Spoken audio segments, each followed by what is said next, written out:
Ulam ng anak ko, yung kahapon pa, na leftover pa to kahapon na tanghali. Ito yung ulam namin no tanghali. Yun.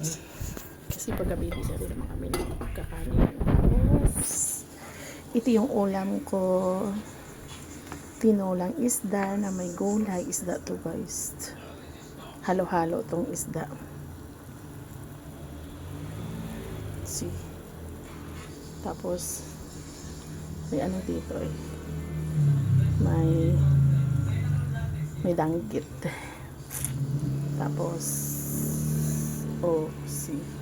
Iba-ibang isda to. Kaya pakuluan natin.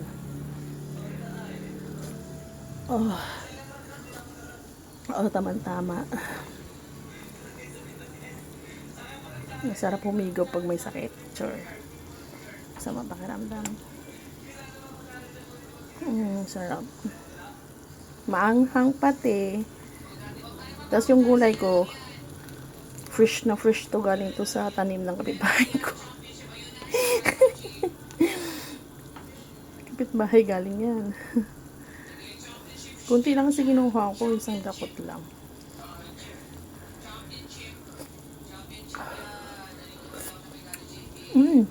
Sobrang sarap. Sarap.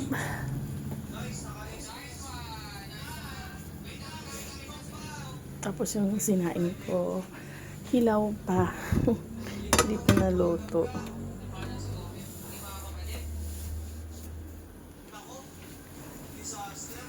So, nilagyan ko ng shrimp cubes para lumasa siya. Sarap.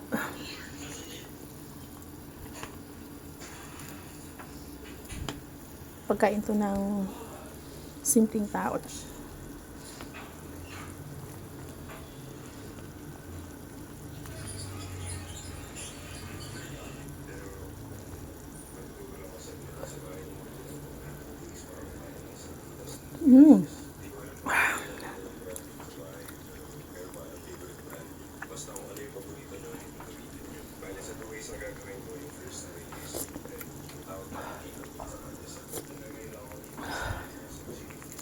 Sabihin ko na lang pagkain to ng simpleng tao. Hindi to pagkain ng mahirap kasi meron akong kilalang mahirap.